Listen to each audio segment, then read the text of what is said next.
Հանուն Հոր եւ Որդու եւ Ոգու Սրբու ամեն։ Հոր իմաստություն Հիսուս, տուր ինձ իմաստություն, որ ամեն ժամ քո առաջ օրեմ, խոսեմ եւ գործեմ բարին, եւ փրկիր ինձ չար խոհերից, խոսքերից եւ գործերից, եւ ողորմիր քո հարազներին եւ ինձ բազմամեղից, ըստ գործս զերած մերոց, ուղիղ արայի մեզ դեր, եւ ըստ գործս զերած մերոց հաջողիա մեզ դեր, ամեն։ Ողջույն մեր սիրելի ժողովրդին, սկսում ենք քրիստոնեական դաստիարակություն հաղորդաշարը, ինչպես գիտեք, մեր հերթական հաղորդումները առակների մասին են Քրիստոսի ամեն անգամ ասել են եւ շեշտում են, որ Հիսուս խոսում էր ժողովրդի հետ առակներով, որպեսզի ավելի հասկանալի լինի։ Այսօր մեր խոսելիք առակը անիրավ դադաբուրի եւ այրի կնոջ առակն է։ Այս առակը ընդհանրապես մեծ բակի 5-րդ կիրակին է, որ մենք խոսում ենք, բայց քանի որ առակների շարքին են, փորձեցինք հետագանությամբ գնալ, որ ըստ այնու ասենք թե այս առակը իր իմաստը ինչ է։ Ուրեմն անիրավ դադաբուրի եւ այրի կնոջ առակը, որը Ուգաս Ավետարանչի 18-րդ գլխի 1-ից 8 համարներն են։ Մի առակ էլ ասաց նրանց այն մասին, թե նրանք ամեն ժամ պետք է աղոթեն ու չձանձրանան։ Ասաց. մի քաղաքում մի դադավոր կար, Աստծուց չէր վախենում եւ մարդկանցից չէր ամաչում։ Եվ նույն քաղաքում մի այրի կար, որ գալիս էր նրա մոտ եւ ասում. իմ ոսոխի դեմ իմ դադը տես։ Եվ դադավորը երկար ժամանակ չէր ուզում։ Դրանից հետո իր մտքում ասաց. թեև Աստծուց չեմ վախենում եւ մարդկանցից չեմ ամաչում, բայց այն բանի համար, որ այրի կինը ինձ հոգնեցնում է, նրա դադը տեսնեմ, որպեսզի անընդհատ չգա եւ ինձ չանհանգստացնի։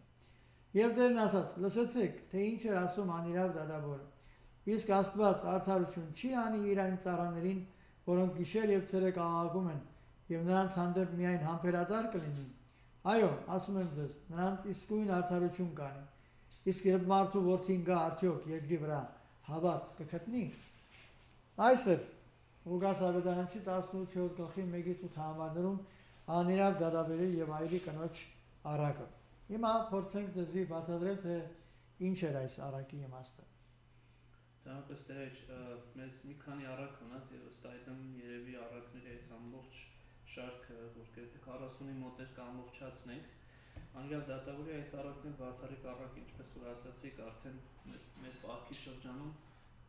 ընթերցվում եւ բազմիցս երևի ժողովուրդը լսել է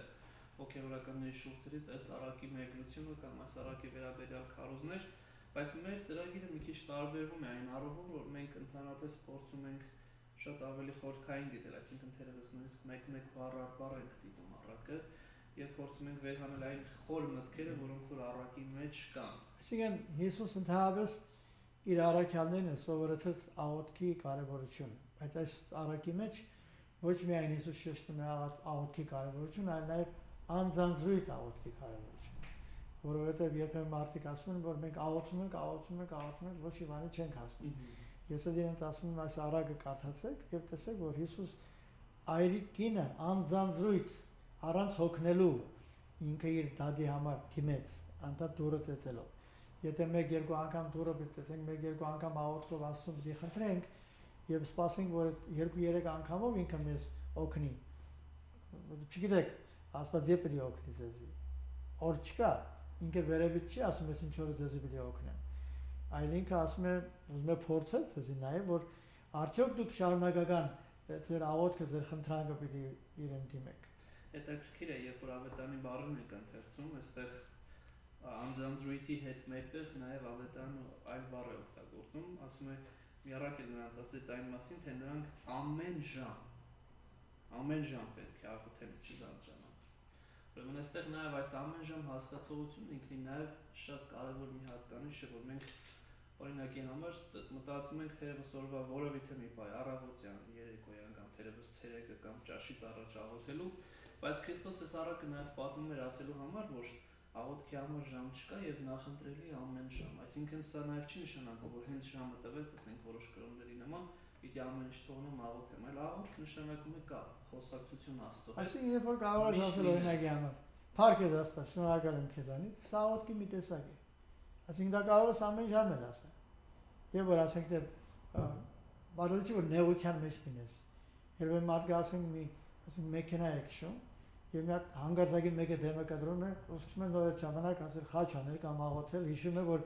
այդ պետք է անել, որպեսզի այդ փորձնակը չպատահի, չէ՞, բայց պետք է անես, որ չպատահի։ Այո։ Բնական է, որ մարդկային կյանքում ամեն ինչ մարդու համար է։ փորձանքները, նեղությունները, նույնիսկ մահը, դժբախտությունը, բայց երբ որ դու աղոթքի կյանքով ես ապրում, դրանց համար պատրաստ ես։ Պատրաստնելու խնդիրն է։ Մենք պատրաստ չենք։ Ես որ իմ շուրջը նայում եմ, հայք որ գնում եմ ասենք եւ տխրության, եւ ուրախության, եւ ամենտեղ մի ժողովրդին ասում եմ, հաճախ դուք պատրաստ եք։ Ինչով եք պատրաստ։ Երբ որ հարևանը մի դժբախտություն է լինում, գնում ես, ցավակցում ես, ասում ես հանցած լինի, ով մի իրեն կամ չգիտեմ, բայց դժբախտությունը թող անցնի եւ այլ։ Բայց երբ որ հերթը գալիս է քեզ, դու արդեն չես կարող դա ընդունես, որովհետեւ պատրաստ ես։ Եվ այստեղ քանի որ հենց այս կյանքից խոսքը գնաց, հենց առակն էլ բու կյանքի մասին է։ Մի քաղաք կա, եւ քաղաքում մի դատավոր կա։ Եվ այս դատավորը Աստծուց վախ չունի, մարդկանցից չի ամաչում։ Եթե քաղաքն իբրև մեր հենց կյանքը վերցնենք, մենք պիտի գիտակցենք, որ քաղաքում գոյություն ունի դատավոր։ Ուզենք թե չուզենք, դատավոր կա։ Եվ այդպիսի քաղաք չկա, այդպիսի վայր չկա երկրի վրա, որտեղ որ դատավոր չլինի։ Եթե դատավոր չկա, ուրեմն անիշխանություն, անօրենություն, քաոս է տիրում։ Դատավորը ներկայությունը պետք է դատավորը։ Այսինքն օրենքի ներկայացուցիչն է, որը ինքը որոշում է թե դու եթե օրենքը խախտել ես, ինչքանով ես խախտել։ Ճիշտ կամ սխալ հարաբերությունների մեջ դատավոր է պետք։ Եվ դեպքին է որ Աստված այս հարաբերությունը դրել է մարդկային հասարակարգի մեջ, անձինք, որոնք որ ճիշտ ու սխալն են նախանշում, մեզ համարվում եւ նաեւ մենք էլ մեր կյանքում յուրաքանչյուրս մի դատավոր ենք, որովհետեւ ամեն պահի մենք դատողություններից ելնելով հենց բառի բուն իմաստն այս դատողություններն են կարողանում ենք ինչ-որ քայլեր ձեռնարկել, ասացի պես թեկուզ այնպես վարել մեքենան, որ անփորձանք տեղ հասնենք, կամ այնպես խոսել մարդկանց հետ կամ հեռուստատեսությամբ, որ ասենք ոչ թե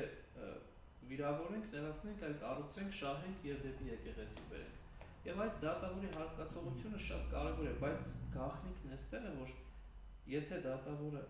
Աստծո հանդեպ վախ չունի եւ մարդկանց հանդեպ ամոթ չունի, սա բացառիկ մի վատ իրավիճակ է ստեղծում, վտանգավոր։ Այսինքն երկրում օրենքի գոյություն չկա։ Օրենքը թուղթի վրա կա, ասենք օրենքներ ընդունված են, լավ օրենքներ կան, բայց գործադրության պահին չկա։ Ինչպես Հիսուս ասում է, նրանք ովքեր իմ խոսքերը լսում են եւ չեն գործադրում, նման են հիմար մարդու, որը իր տունը կառուցում է ավազի վրա։ Հիմա եթե մի քաղաքում, մի երկրում օրենքները թուղթի վրա կան, բայց բոլորի համար չեն,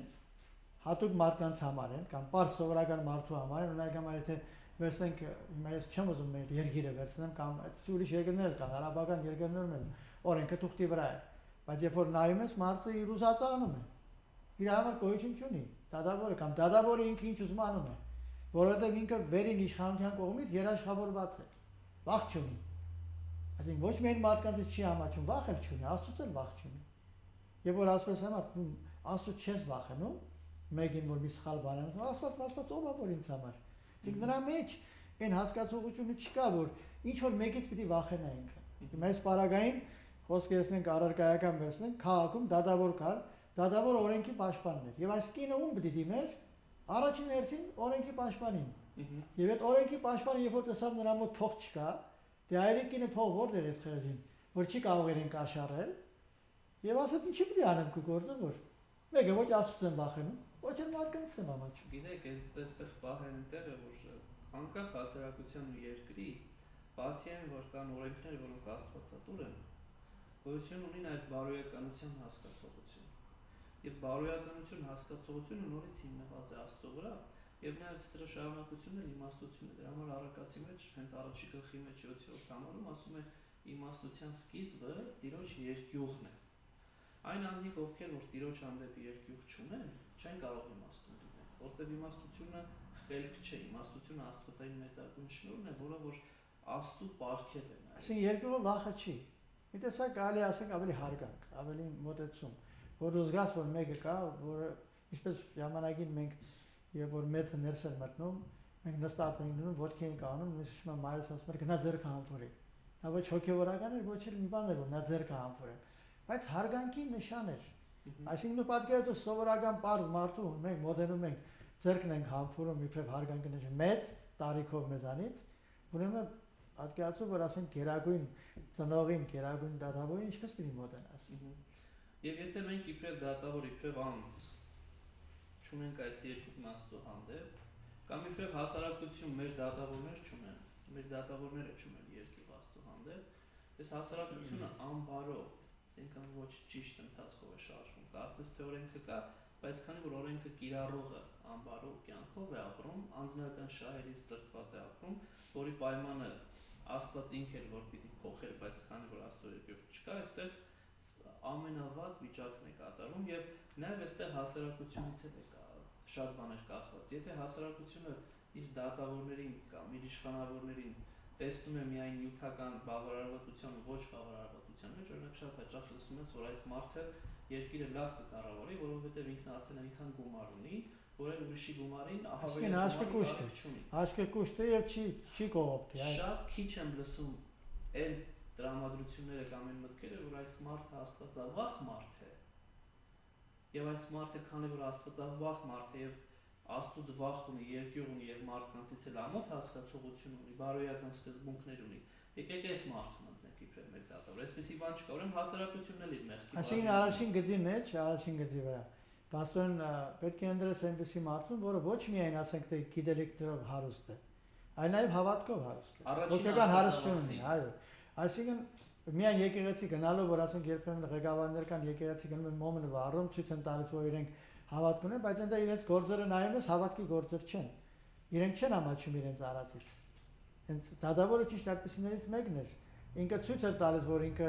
լավ է, չգիտեմ, օրենքը պաշտպանող է, բայց բանից պարզվեց, որ եւ որ մի խեղճ մի տկար իրեն դիմում է, ինքը քանի որ օգտվում է իր ուժից, քանի որ աստվածային խիղճ չունի, եւ աստծո երկյուղը չունի, ինքը մերժում է նրան։ Եվ այստեղ մյուս բառը ամոթ հասկացողությունը միշտ այս մասին խոսել ենք, կոնե ես միշտ մեջ եմ վերել Խորենացու ողբի մի հատված, որ ասում է Արշակունյաց թագավորության անկումը, երբ որ ինքը խոսում էր, թե ինչու եղավ 428 այս թվի ընթացքում, ասում էր, որ վերջաբանը իր այս ողբի կամ այդ մտքի վերջաբանը վերում էր Սերժն ու ամոթը բոլորից վերացած։ Այսօրվա մեր հասարակությունը եւ ամերիկյան հասարակությունը առաջին հերթին ամոթ հասկացողությունը փորձում է վերացնել մարդկանց։ Ինչ որ անում ես բարոյական է, եթե բնական է, ուրեմն բարոյական է, սկզբունքով։ Եթե շարժվում ես, ամոթ հասկացողությունը կորում է։ Իսկ եթե ամոթ հասկացողությունը կորում է, ուրեմն կորում է մարդկային փոխհարաբերության մեջ դրականի Աստծո ներկայության կամ հենց սիրո հասկացողությունը, փոխադարձ մռնման հասկացողությունը։ Եվ այս հասարակությունը ճահիճի մեջ է, բայց նույնիսկ այս ճահճացած հասարակության մեջ կա մի այրի, որ ամենից տկարն է, ամենից թույլն է, ոչ մի կողմից ապահովված չէ, եւ մանավանդ Քրիստոսի ժամանակվա այրին, երբ որ ամուսին չուներ, արդեն իսկ չէր կարող աշխատել, իբրև այդպիսին կանանց աշխատանքը այստեղ անընդունելի էր համարվում, ուրեմն ամենից տկար անձը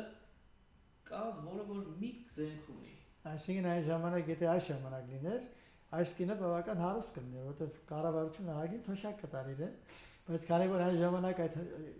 իմաստը չկար, այդպիսի մի բան չկար, եւ խեղճկինը հնարավորություն չուներ, բարձրապես դիմեց, որպեսզի այսպես ասում է Աբդարյանը, որ իր ոսողը թշնամի բառն է, բայց այդպես չմոդենանք, ասենք իր հարևանի հետ խնդիր ուներ, ուզեց, որ դատավոր իր խնդիրը լուծի, ավելի մեղմացնենք, թշնամի բառը ոսող բառը մեջտեղ չբերի։ Այսինքն ուզեց, որպեսզի օրենքը ինքը չգնաց բողոքելու կամ ինչ որ միջոցներ ձեռք չարավ, հնարավորություն չուներ։ Ուզեց դիմել, որպեսզի օրենքը հարցը լուծի, օրենքի մարդը։ Այս կնոջ գաղտնիք իր հարատև խնդրանքի մեջ է։ Ոչինչ չունի, նյութական հարստություն չունի, կողքից օժանդակող ձեռք բազուկ չունի, նաև ծանոթություն չունի, ոչինչ չկա, ունի իր հարատև աղոթքը։ Եվ սա մշտապես կիրառում է, եւ այստեղ երբ որ դուք խոսքի սկզբում ասացիք հարատևության մասին եւ ավետարանիկն է այս բառը օգտագործում, շատ հաճախ մեր կյանքում հենց մենք թերանում ենք հարատև աղոթքի մեջ եւ նաեւ հավատքի մեջ։ Էլ չենք հավատում, երբ որ 1-2 անգամ մեր աղոթքը կարծես չի լսվում, մենք դադարում ենք աղոթելուց։ Այսինքն, հայք հարատև, այսինքն մշտական, մնայուն մշտական աղոթք, ամենօրյա աղոթք։ Կնես չլինի, որ մի օր աղոթենք, մի շաբաթ սպասենք, մի օր աղոթենք, մի շաբաթ սպասենք, որ արդյունք կա թե չկա, այսինքն այդպեսի տպավոր բիզնես չենք անում այստեղ։ Այնպես տպավորություն չլինի, որ այսօր աղոթեցի, սպասում եմ, վաղը ինչ կլինի, արդյոք Աստված ինձ կարձագանքի իմ աղոթքին։ Ու հաջորդ օրը թողնեմ, այն մյուս օրը սկսեմ, այդպես չի։ Հանձանձուտ աղոթք, հարատև աղոթք, մնայուն աղոթք նշանակում է ամեն օր, ամեն ժամ, ամեն պահի քո մտքիդ մեջ քո աղոթքը տարա, բարձրաձայն էլ պետք չի, որովհետև բարձրաձայն աղոթքը իմաստ չունի, որ կանես փողոցում այսպես ձեռքեր տարածես ու սկսես աղոթել, Քրիստոս ասում է ցուցամոլություն մի արեք ձեր աղոթքի մեջ, ոչ էլ ավելորդ խոսակցություններ։ Բարձրապես փորձեք ձեր մեջը մաքրել, ձեր ասենք ներքին աղոթքով։ Այստեղ հետաքրքիր է հարատև բառի հետ հայերեն նաև կա ուրիշ բան հաճախակի։ Եվ ամեն ժամ աղոթելը կամ հիմա մյուս մասում երբ որ ասում եք գիշեր-ցերեկ խնդրողները, դրանք ոչ միայն հարատև աղոթողներն են, այլ հաճախակի աղոթողներն են նաև։ Եվ այստեղ է պարագան, որ այս այրիկին հասկացողությունը, որ մարդն է իր ոսոխի թշնամի ունի, այստեղ ոսոխը կամ թշնամու հետ խնդիր ունի, նաև մենք միշտ շեշտում ենք առակը, քանի որ միշտ խորքային իմաստ ունի եւ կյանքին է վերաբերում, մեր հիմնական ու մեծագույն թշնամուն չարն է։ Եվ իրականում երբ որ ավելի խորն ես նայում կյանքին, հասկանում ես, որ կան եւ լինում են մարդիկ, ովքեր որ չարի ձեռքում գործիք են լինում։ Բայց իրականում երանելի են այն անձինք, որ մեր եկեղեցու հայրերն են այս մասին խոսում, ովքեր որ գիտակցում են, որ իրանք ունեն ընդամենը մեկ թշնամի, եւ այդ թշնամին չարն է, ում նպատակը միայն մեկ է՝ մարդուն հեռացնել Աստծուց։ Եվ այս կինը իր թշնամու դեմ, եթե հոգևոր առումն ենք հիմա վերցնում, իր թշնամու այս խնդիրների դեմ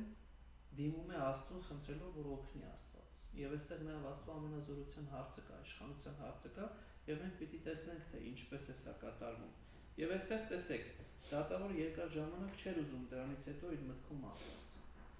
Չեմ ուզում, չի լինում, չի ստացվում, բայց կինը